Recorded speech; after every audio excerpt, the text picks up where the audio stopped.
Bapak Ibu pengikut setia Eksosia Bible Teaching, kembali lagi kita bersama di sore hari ini. Mari kita siapkan hati kita, seluruh keberadaan kita. Kita mau masuk dalam hadirat Tuhan lebih lagi. Bawalah kami sampai hadirat-Mu Tuhan, biar kamu merasakan hadirat-Mu dalam setiap kehidupan kami. Haleluya Yesus. Haleluya Yesus. Bawa kami Tuhan di tempat-Mu yang suci.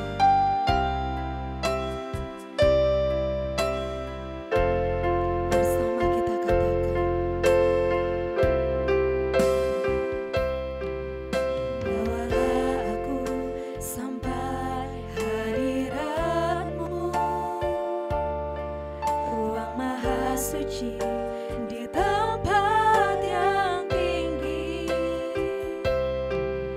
Angkatlah aku sampai hadirat-Mu, merasakan indah kemuliaan-Mu. Perkenankan kami Tuhan, perkenankanku tinggal di rumah-Mu, dengan para saleh dalam kemuliaan. Bawalah aku sujud menyembah-Mu selamanya, selalu di hadirat-Mu. Sekali lagi dengan sungguh, bawalah aku sampai hadirat-Mu, ruang maha suci di tempat yang tinggi. Angkat kami, angkatlah aku sampai hadirat-Mu, merasakan indah kemuliaan-Mu. Perkenankan kami Tuhan, perkenankanku tinggal di rumah-Mu, dengan para saleh dalam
Bapa, pujian bagimu, segala hormat bagimu Tuhan.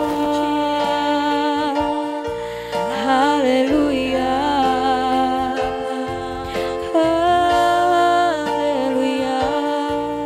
Oh, kasih Tuhan, kami bersyukur Bapa, kami sungguh bersyukur buat cintamu Bapa. Layakkan kami di hadirat-Mu, perkenankan kami Tuhan di hadirat-Mu. Haleluya Bapa, haleluya.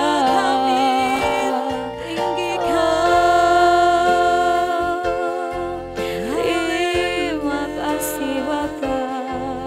Haleluya, haleluya. Elohim Yahweh dan Tuhan Yesus. Elohim Yahweh dan Tuhan Yesus Maha Mulia di tahta yang tinggi. Malaikat Tuhan, serafim-serafim sujud menyembah. Semua penghuni surga menyembah. Mulia, mulia, muliakan Tuhan. Engkau kudus Tuhan, Kudus, kudus, kuduslah Tuhan. Kuduslah Tuhan. Kuduslah Tuhan. mari kita siapkan hati kita lebih lagi untuk dilawat oleh kebenaran firman Tuhan. Setiap hari adalah hari-Mu Tuhan. Dengan hati yang tulus, kami perkatakan bahwa kami memilih Engkau dan kami bersedia mengikat janji untuk melayani Engkau saja Tuhan. Terima kasih Tuhan. Setiap hari adalah hari-Mu.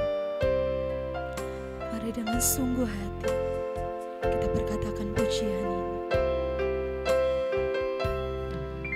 Setiap hari adalah hari-Mu, Setiap waktu Tuhan, setiap waktu adalah waktu-Mu.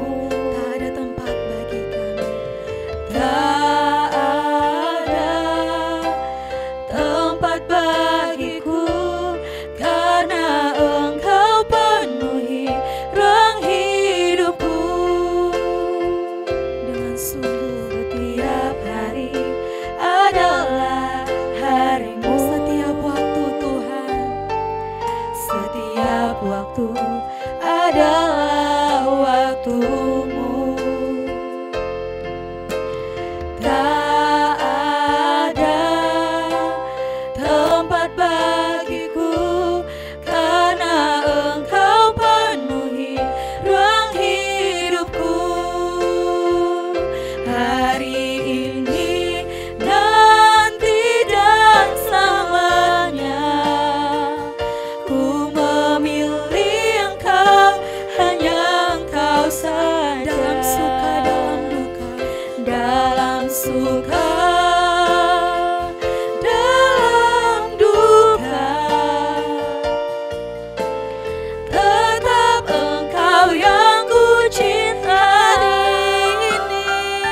Hari ini, nanti dan kami mau selamanya, mengikat janji Tuhan. ku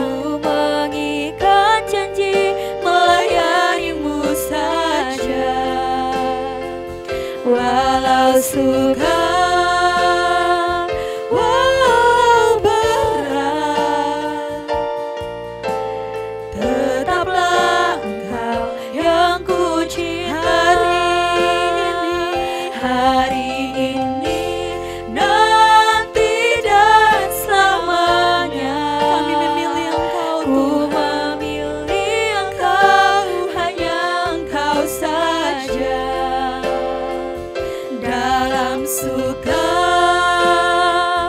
dalam duka, Tetap Engkau yang kami cinta. tetap Engkau yang ku cinta hari ini, nanti dan selamanya. Ku mengikat janji melayanimu saja, walau sukar, walau berat, tetaplah Engkau yang ku cinta hari ini, nanti dan selamanya. Kami memilih Engkau. Ku memilih Engkau, hanya Engkau saja. Dalam suka, dalam duka, tetap Engkau yang ku cinta hari ini, nanti dan selamanya. Kami mengikat janji Ku Tuhan. mengikat janji melayanimu saja, walau sukar, walau berat, tetaplah Engkau yang ku cinta. Tetaplah Engkau Tuhan. Tetaplah Engkau yang ku cinta. Tetaplah Engkau yang ku cinta. Waktu saya berikan kepada hamba-Nya.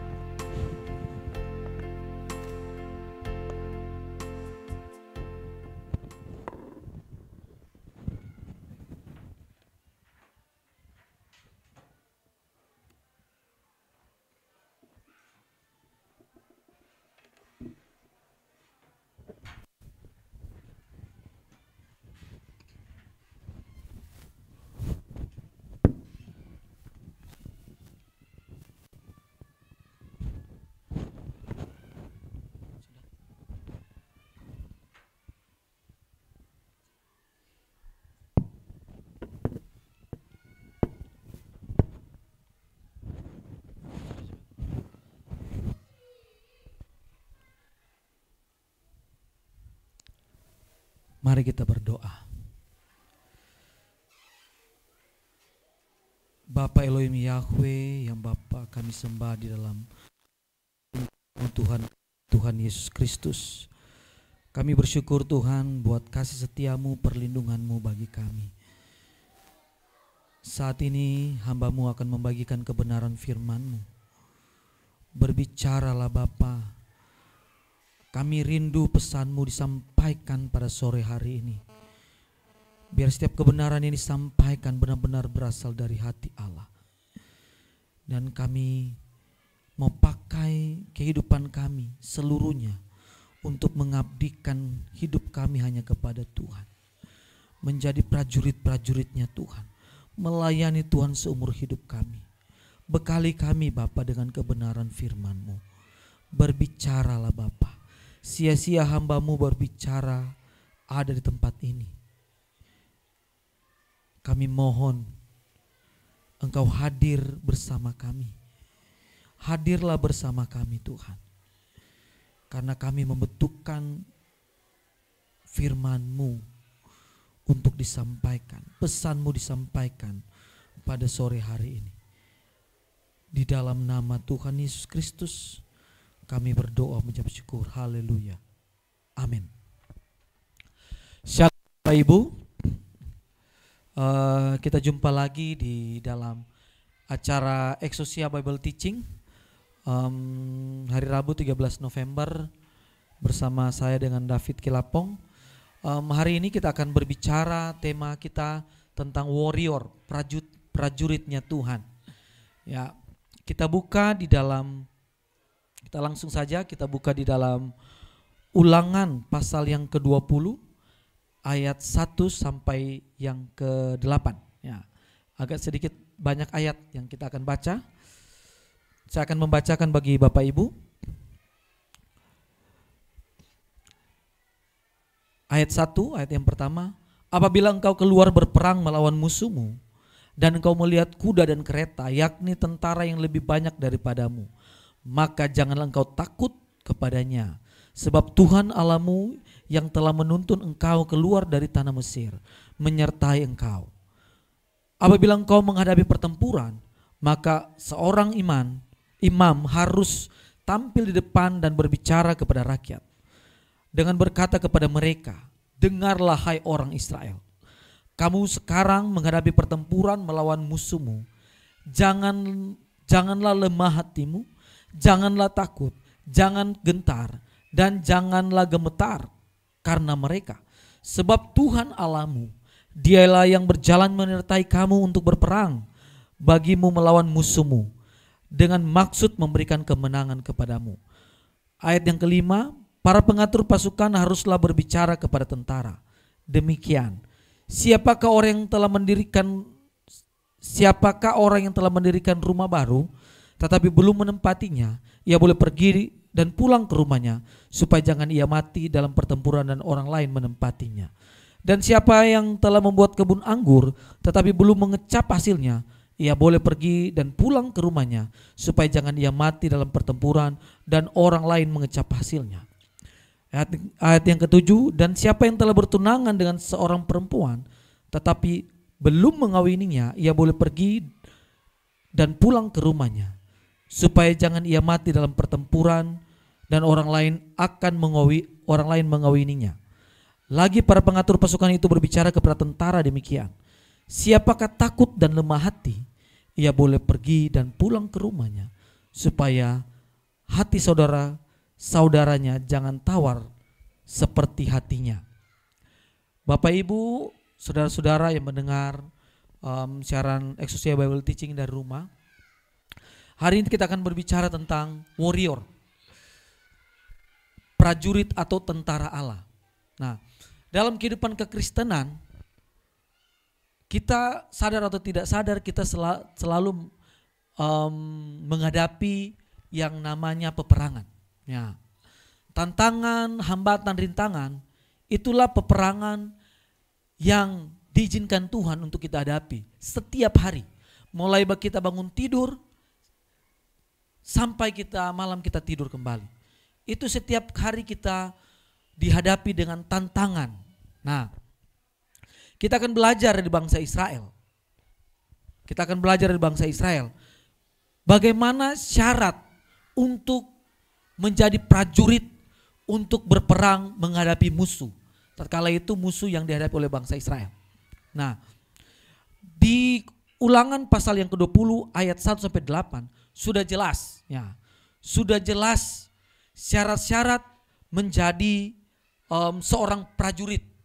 Nah, syarat yang pertama, kalau kita baca di ayat yang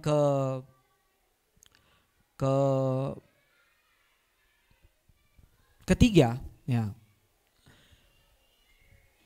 Apabila kau menghadapi pertempuran, maka seorang imam harus tampil di depan dan berbicara kepada rakyat dan berkata kepada mereka, dengarlah hai orang Israel, kamu sekarang menghadapi pertempuran melawan musuhmu, janganlah lemah hatimu, jangan takut, jangan gentar, dan janganlah gemetar. Nah, orang Israel diperhadapkan dengan suatu peperangan yang dahsyat dalam medan pertempuran yang betul-betul sudah terlatih.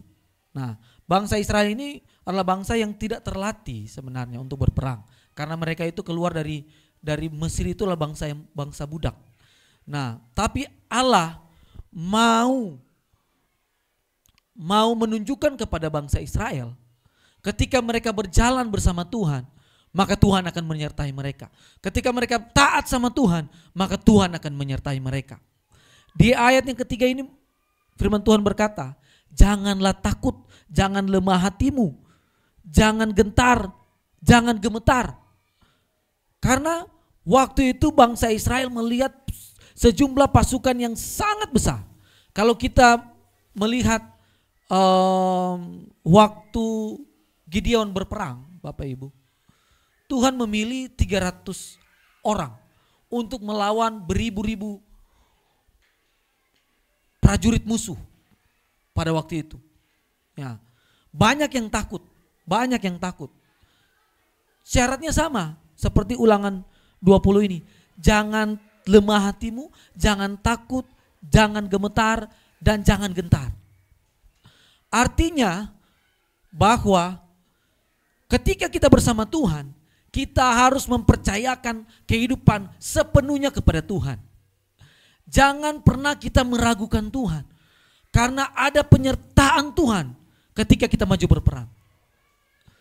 Ketika kita maju berperang ada penyertaan Tuhan, dan jangan pernah meragukan Tuhan. Banyak tokoh-tokoh Alkitab yang kita perlu belajar. Abraham, ketika dia dipanggil keluar dari tanah Ur Kasdim, dia percaya sepenuhnya kepada janji Allah.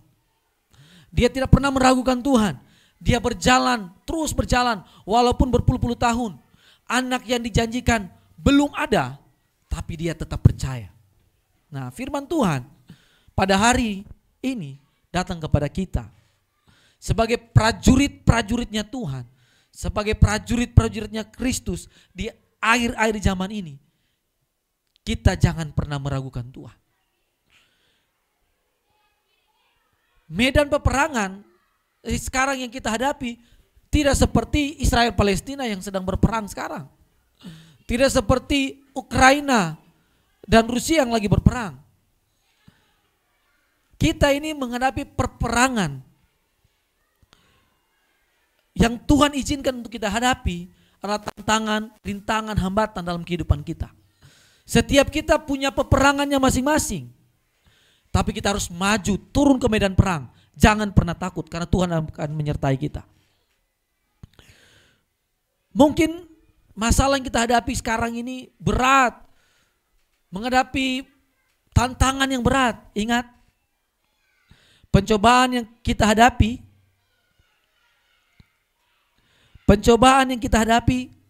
itu pencobaan biasa, kata firman Tuhan.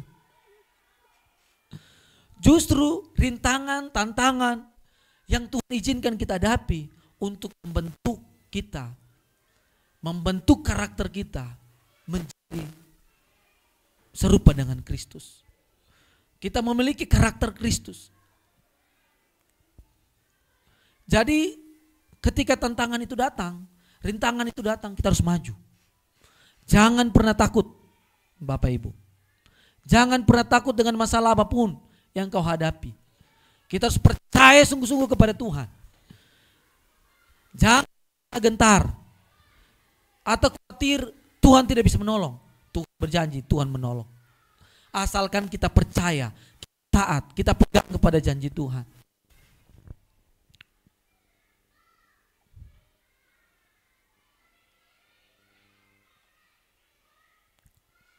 Satu Korintus 10:13 berkata, pencobaan-pencobaan yang kamu alami pencobaan biasa dan tidak melebihi kekuatan manusia. Sebab Allah setia dan karena itu ia tidak akan membiarkan kamu dicobai melampaui kekuatanmu. Pada waktu kamu dicobai, ia akan memberikan kepadamu jalan keluar sehingga kamu dapat menanggungnya. Jadi kita jangan terlalu cengeng dengan masalah yang kita hadapi. Banyak orang juga lebih berat masalah yang mereka hadapi, tapi mereka tetap berjuang. Oleh karena itu, identitas seorang prajuritnya Tuhan. Karena Tuhan berjanji Tuhan akan terus berjalan menyertai kehidupan kita. Ketika ada masalah, kita hadapi. Karena setiap masalah kita pasti bisa melewatinya. Amin Bapak Ibu. Allah akan menguatkan kita asalkan kita tetap berpegang kepada Tuhan. Kita harus tetap cari Tuhan setiap hari. Karena Hanya Tuhan yang akan memberikan kekuatan. Jangan cari manusia. Karena Tuhan berkata, terkutuklah orang yang mengandalkan manusia. Kita harus cari Tuhan setiap hari. Ulangan 31 ayat 6 berkata, kuatkan dan teguhkanlah hatimu. Jangan takut dan jangan gemetar karena mereka. Sebab Tuhan Allahmu, Dia yang akan berjalan menyertai engkau. Ia tidak akan membiarkan engkau dan tidak akan meninggalkan engkau. Firman Tuhan jelas. Tapi kadangkala kita sebagai manusia, kita melihat masalah. Kita fokus kepada masalah yang ada. Kita harus percaya. Jangan fokus kepada masalah. Karena Tuhan lebih besar dari masalah. Roh yang diberikan Tuhan kepada kita itu bukan roh ketakutan. Tapi roh yang membangkitkan kekuatan. 2 Timotius 1:7 berkata, Bapak Ibu. Jadi jangan pernah meragukan Tuhan. Orang yang meragukan Tuhan ketika dia sudah berjalan dengan Tuhan, yang tiap hari mendengar suara kebenaran, tapi dia masih meragukan Tuhan, itu sama saja kita melecehkan Tuhan, Bapak Ibu. Kita harus betul-betul percaya kepada Tuhan. Harus cari Tuhan setiap hari. Karena hadirat Tuhan itu yang akan menjadi tembok perlindungan kita. Hadirat Tuhan itu akan betul-betul memberikan kita kekuatan untuk menghadapi setiap masalah. Ingat, salah satu standar menjadi prajurit Tuhan, menjadi warriornya Tuhan, jangan pernah takut. Harus percaya sepenuhnya kepada Tuhan. Percaya sepenuhnya kepada Tuhan. Jangan pernah meragukan Tuhan. Jangan pernah meragukan Tuhan.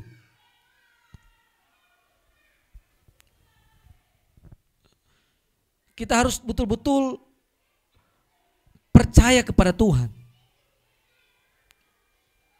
Memang ada kalanya iblis sering membisikkan kekhawatiran kepada kita. Itu strategi iblis. Memberikan, oh ini tidak akan bisa. Kamu tidak akan bisa menghadapinya. Itulah cara iblis untuk membuat pikiran kita, hati kita tidak fokus lagi sama Tuhan. Ya. Jadi betul-betul kita harus percaya kepada Tuhan. Jangan pernah meragukan Tuhan. Lagunya Bapak Eras, tak pernah kuragukan pribadimu Elohim Yahweh. Tak pernah kuragukan pribadimu Tuhanku Yesus. Karena Allah terus menyertai kita. Allah akan terus melindungi kita. Dan kita harus percaya seperti Abraham. Abraham mempercayakan seluruh kehidupannya kepada Tuhan. Kita juga harus sama mempercayakan kehidupan kita kepada Tuhan. Jangan pernah kendor untuk menghadapi tantangan, rintangan yang Tuhan izinkan kita hadapi. Kita terus berjalan bersama Tuhan. Seperti seorang anak kecil mempercayakan hidupnya kepada orang tua. Ketika seorang orang tua mengantarkan anak kecil untuk menyeberang jalan, banyak mobil lewat, motor lewat. Di dalam pikiran seorang, dia itu pasti bisa sampai ke seberang jalan. Kenapa? Karena ada orang tua yang memegang, ada bapaknya atau mamanya yang memegang. Walaupun banyak mobil lewat, ketika dia berpegang pada tangan seorang ayah, maka dia akan percaya penuh, pasti dia akan sampai. Seorang anak kecil itu ketika dia hidup bersama-sama dengan orang tuanya, dia tidak akan pernah memikirkan bahwa saya besok makan apa, saya besok itu mau pakai baju apa. Ketika saya sekolah, saya mau sekolah di mana?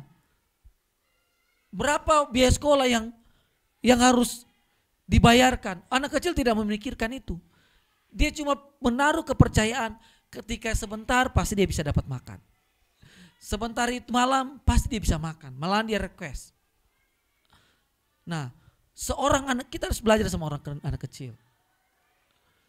Karena itu yang Tuhan Yesus katakan, belajarlah kepada anak kecil yang selalu percaya kepada Bapaknya. Nah, kita sebagai prajurit, sebagai anak Allah, kita harus betul-betul percaya sungguh kepada Tuhan.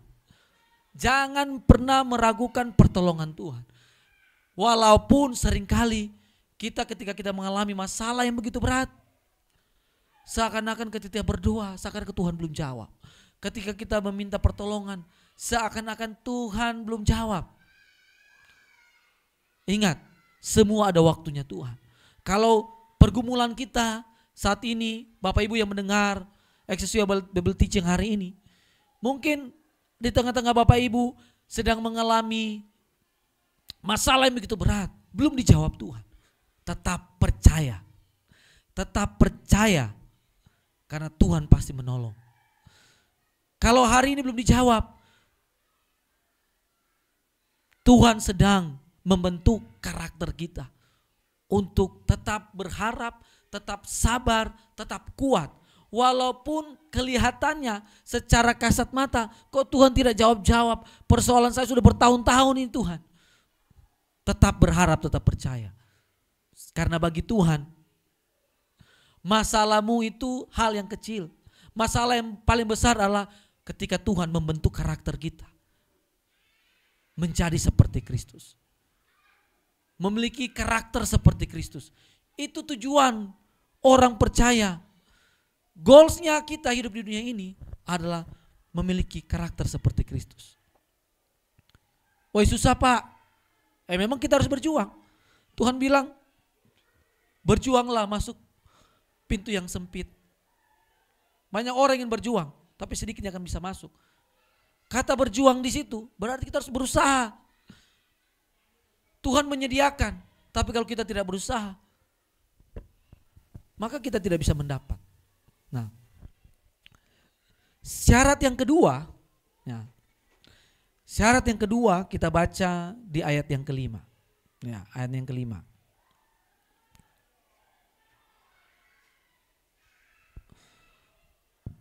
Ayat yang kelima berkata, para pengatur pasukan haruslah berbicara kepada tentara demikian. Siapakah yang telah mendirikan rumah baru, boleh tetapi belum menempatinya, ia boleh pergi dan pulang ke rumahnya. Supaya jangan ia mati dalam pertempuran dan orang lain menempatinya. Berbicara mengenai rumah, ini berbicara tentang harta Bapak Ibu. Syarat yang kedua ini untuk menjadi prajurit warrior kerajaan Allah, kita tidak boleh terikat dengan harta kita.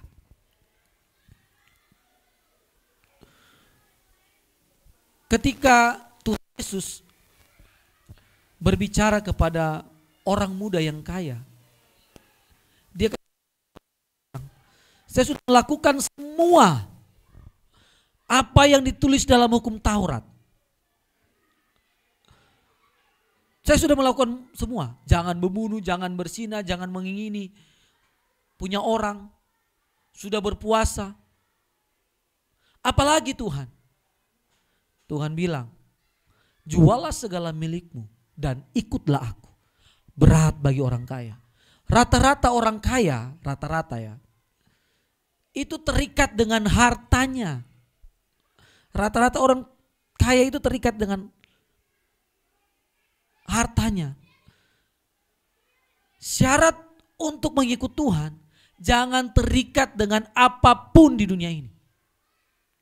Mungkin kita tidak kaya, kita terikat dengan apa? Hobi. Apa yang membuat kita tidak fokus mencari Tuhan? Apa yang membuat kita terhambat mencari Tuhan, melayani Tuhan? Kita harus buang semua itu. Itu kata firman. Tidak layak menjadi prajurit Tuhan kalau kita masih terikat dengan dunia ini. Kita terikat dengan harta dunia. Karena ketika kita terikat dengan harta dunia, maka harta itu akan mengalihkan fokus kita. Bukan lagi mencari Tuhan, hanya mengumpulkan harta.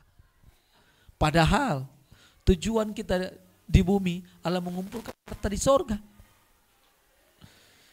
Iblis membuat pikiran kita, perasaan kita untuk kehilangan fokus. Itulah triknya iblis.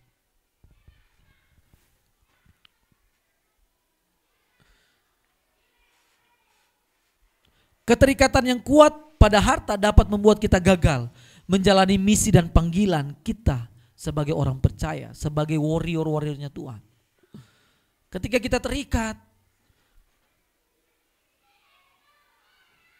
maka kita akan kehilangan fokus untuk mengerjakan visi Tuhan. Maka kita akan gagal dalam pertempuran. Oleh karena itu, firman Tuhan hari ini, lebih baik kita jangan berperang. Karena kalau kita masih terikat pasti kita kalah. Pasti kita akan tidak fokus lagi mengerjakan apa yang Tuhan percayakan. Jadi hari ini apa yang menjadi ikatan kita? Harta kita. Orang muda tadi Tuhan bilang, jualah hartamu, ikutlah aku.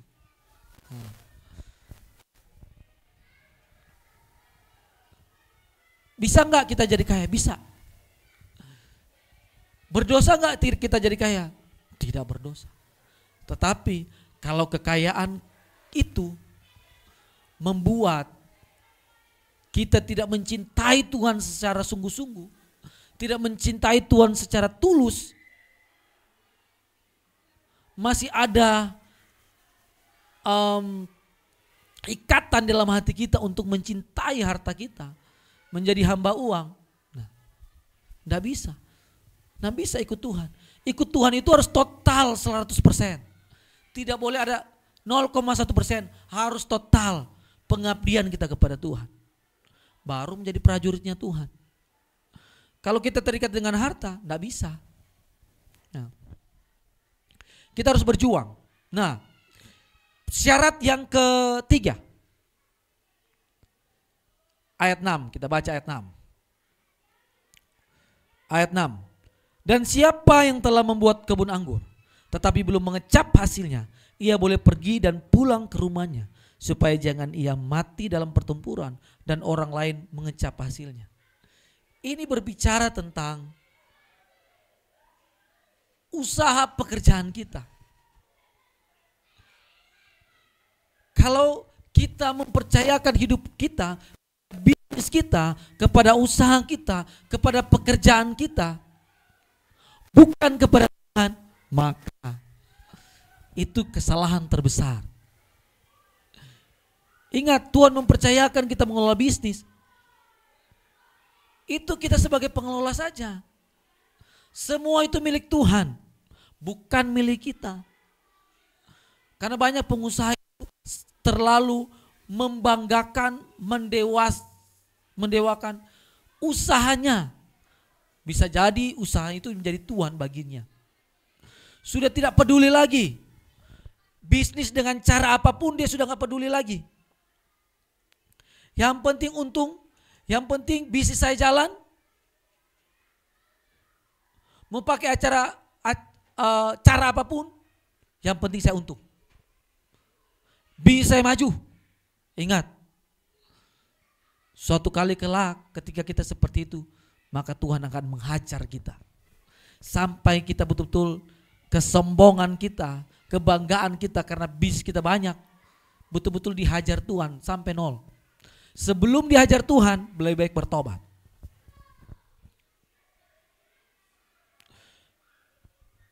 Pekerjaan, bisnis kita itu penting dalam hidup kita. Penting. Tapi ada yang lebih penting. Tuhan. Tidak ada yang bisa membahagiakan kita selain Tuhan. Oleh karena kita harus percaya sepenuhnya kepada Tuhan. Jangan bisnis kita itu menjadi hambatan kita untuk melayani Tuhan. Jangan kita mempercayakan kehidupan kita di dunia ini, keluarga kita, kepada bisnis pekerjaan kita. Oh, gaji saya besar. Nggak perlu ke gereja. Nggak perlu cari Tuhan. Saya duduk-duduk, bisa tetap jalan. Uang masuk terus dalam rekening. Nggak perlu cari Tuhan. Ingat, yang punya bisnis itu Tuhan. Yang punya bisnis itu Tuhan. Yang punya pekerjaan itu Tuhan. Jadi kita harus bertobat. Jangan pernah mendewakan atau mentuhankan bisnismu, pekerjaanmu melebihi apapun. Ketika kita mencintai bisnis kita, mencintai pekerjaan kita lebih dari apapun, maka Tuhan itu cemburu. Ingat, Tuhan itu cemburu. Sebelum dipukul Tuhan, lebih baik kita bertobat. Nah, jadi syarat yang ketiga ini, jangan terikat dengan penghasilan kita, pekerjaan kita, apalagi bisnis kita. Ya. Gunakan bisnismu untuk menyatakan pekerjaan Tuhan. Gunakan bisnismu untuk menyatakan kasih Tuhan. Ya. Gunakan usahamu, pekerjaanmu untuk memperlihatkan bahwa Allah kita Allah yang dahsyat. Gunakan bisnismu untuk memberkati banyak orang. Jangan kita menjadi pengusaha yang arogansi terlalu tinggi. Melihat orang hanya dengan sebelah mata. Karena uang kita banyak bertumpuk-tumpuk dalam rekening. Harta kita banyak. Syarat yang keempat. Itu ayat yang ketujuh ya. Ayat yang ketujuh. Dan siapa telah bertunangan dengan seseorang perempuan tetapi belum mengawininya, ia boleh pergi dan pulang ke rumahnya supaya jangan ia mati dalam pertempuran dan orang lain mengawininya. Nah, banyak orang Kristen tidak sadar ketika dia menikah, dia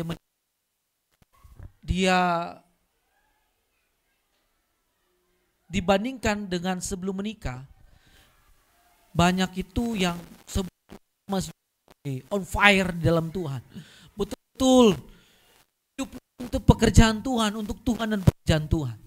Tetapi ketika menikah, apinya meredup. Kenapa?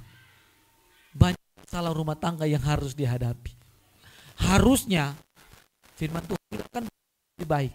Harusnya ketika kita menikah itu berjalan di dalam Tuhan, harus lebih on fire dalam Tuhan. Jangan pasangan kita itu menjadi penghambat kita untuk melayani Tuhan. Ya.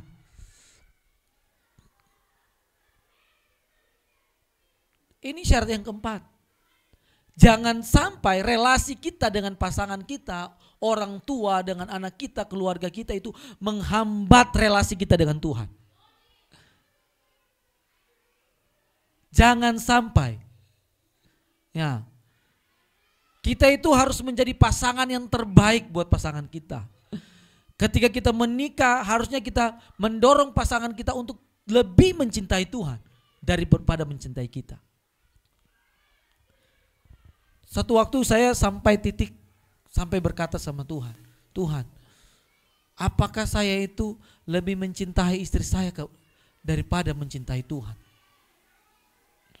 Saya koreksi hati saya evaluasi hati saya. Karena kalau misalnya kita melayani Tuhan dan ternyata kita lebih mencintai manusia daripada Tuhan. Nah, mungkin pertanyaan ini saya belum dapat ketika saya muda, ketika saya umur 20-30 tahun, atau ketika saya mulai menikah. Pertanyaan ini mulai baru-baru, ya mungkin setahun belakangan ini. Saya merenungkan, apakah saya mencintai istri saya itu lebih mencintai Tuhan? Kalau saya lebih mencintai istri saya daripada mencintai Tuhan, berarti ada yang salah dalam hidup saya. Ada yang salah dalam cara berpikir saya tentang Tuhan. Harusnya ketika kita menikah, kita semakin memberikan hidup kita untuk Tuhan dan pekerjaan Tuhan. Jangan sampai kita mengkambingkan istri kita untuk kita tidak melayani Tuhan. Karena kan orang manusia kan seperti itu. Ketika jomblo berdoa, Tuhan minta jodoh. Ya kan? Berdoa Minta sama pendeta tolong. Bapak Gembala tolong doa saya supaya saya dapat jodoh. Kalau saya dapat jodoh, saya lebih setia sama Tuhan. Ketika dapat jodoh pacaran, pendeta bilang, hari Sabtu sudah gak pernah kelihatan nih ibadah yuk. Hari Minggu sudah kadang-kadang juga. Sekarang jadwal pelayanan, dikasih jadwal Singers WL, sudah mulai lari-lari. Ternyata sudah healing dengan pacarnya. Datang lagi ke gereja, minta doa lagi sama Tuhan, sama pendeta. Pak pendeta tolong doain saya mau menikah. Kalau saya menikah, Tuhan kasih berkat, saya menikah, maka saya akan lebih setia lagi sama Tuhan. Mulai lagi. Tiba-tiba menikah, diberkati. Bernasar kepada Tuhan, saya ingin mengiring Tuhan. Memberikan sepenuhnya kepada Tuhan, karena doa sudah jawab. Ketika menikah, alasan lagi. Kenapa tidak ke gereja? Dia ketawa-ketawa karena berantem dengan istri tidak ke gereja. Banyak kan karena saya dulu kan pelaku, jadi saya tahu. Kalau yang masih jomblo belum bisa berpikir seperti itu. Kalau yang sudah menikah pasti bisa mungkin sudah pernah mengalami.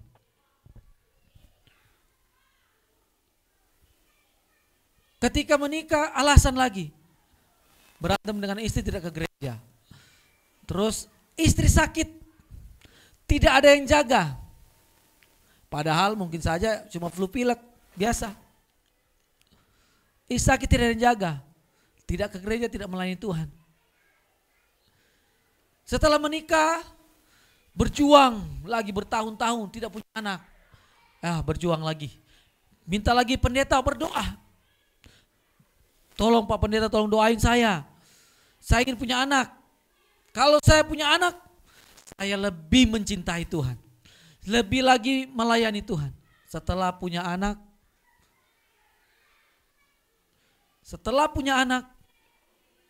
kalau dulu alasan istri sakit, sekarang alasan anak sakit. Tidak melayani Tuhan. Tidak mau ke gereja. Kenapa? Anak sakit. Kita yang tahu motivasi kita melayani Tuhan seperti apa. Kita harus lebih mencintai Tuhan. Tapi Pak, kalau kita melayani Tuhan, nanti kita tidak bisa urus keluarga. Harus diatur, manage dengan baik. Urus keluarga tetap berjalan. Melayani Tuhan, fokus mempersembahkan hidup kita kepada Tuhan juga harus berjalan. Harus berjalan bersama.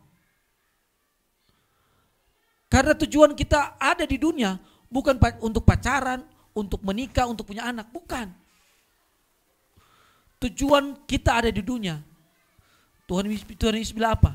Makananku adalah melakukan kehendak Bapa di surga dan menyelesaikan pekerjaannya. Berarti kita itu sama, melakukan kehendak Bapa dan menyelesaikan setiap pekerjaan yang Tuhan percayakan kepada kita untuk kita selesaikan selama kita ada di bumi.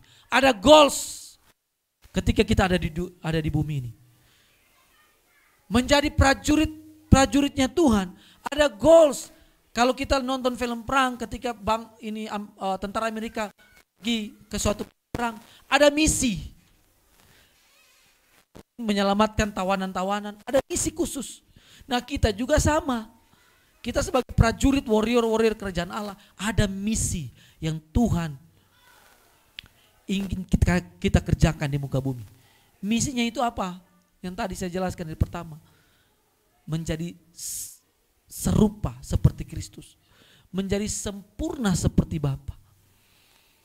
Tidak ada hal lain. Semua rintangan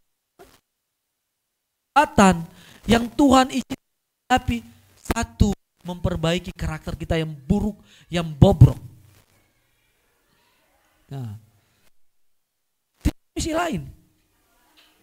Jadi jangan kita kehilangan fokus. Misi prajurit-prajuritnya kerajaan Allah adalah untuk melayani Tuhan. Melayani pekerjaan yang Tuhan Yesus tinggalkan untuk kita layani. Persembahkan kehidupan kita menjadi persembahan yang benar, yang hidup dan kudus di hadapan Tuhan. Jangan pernah kita lari dari panggilan Tuhan. Ingat, pekerjaan kita itulah pelayanan kita. Pasangan hidup kita itu, biar itu menjadi pelayanan kita kepada Tuhan. Jangan menjadi hambatan. Jangan kita terikat dengan dunia ini, harta, kekayaan. Dan jangan kita pernah meragukan Tuhan. Pasti menolong kita. Tuhan pasti akan menyertai kita. Ketika kita mempersembahkan kehidupan kita menjadi kehidupan yang kudus, tak bercela, kita suci, kita berjuang di jalan yang Tuhan Yesus tinggalkan, di jejak Tuhan Yesus yang tinggalkan. Mari kita berjuang. Biar di hari ini pesan Tuhan bagi kita untuk kita berjuang menjadi serupa dengan Kristus, menjadi warriornya Tuhan di muka bumi ini, menyampaikan pesan Tuhan lewat kehidupan kita. Amin. Mari kita tunduk kepala, kita Bapa di sorga, hamba-Mu sudah selesai berbicara. Kami mohon Roh Kudus meteraikan setiap kebenaran firman ini kepada hati-hati anak-anak-Mu yang mendengarkan kebenaran firman ini. Berikan kami kekuatan untuk terus menjadi prajurit-prajurit kerajaan Allah. Kami tahu dan kami percaya Bapa terus menyertai kami. Bapa terus memberikan kami kekuatan untuk menjadi prajurit-prajurit kerajaan Allah. Kami ada di muka bumi ini untuk menyatakan kasih Allah, menyampaikan pesan daripada Allah, untuk menjadi pribadi-pribadi yang serupa dengan Kristus. Menjadi pribadi-pribadi yang berkarakter Kristus. Yang tidak takut dengan apapun. Yang tidak terikat dengan apapun. Kami mempercayakan kehidupan kami sesungguhnya hanya kepadamu Bapa. Berkat bagi banyak orang. Kehidupan kami menjadi berkat bagi orang-orang yang ada di sekitar kami. Bapa, berikan kami kemampuan untuk menghadapi setiap peperangan demi peperangan yang Engkau izinkan untuk kami hadapi. Biar kita semakin teguh, kami semakin. Terima kasih Bapa. Mari kita angkat tangan kita terima berkat. Terimalah berkat dari Allah Bapa Elohim Yahweh, kekuatan daripada Tuhan Yesus Kristus, penghiburan dari Roh Kudus menyertai kita mulai hari ini sampai Tuhan Yesus datang menjemput kita, membawa kita ke dalam kerajaan Bapa di sorga, memerintah bersama-sama dengan Tuhan Yesus selama-lamanya. Haleluya. Amin. Shalom Bapak Ibu, ibadah Bible Teaching hari ini sudah selesai dan kita jumpa lagi ibadah Bible Teaching minggu depan.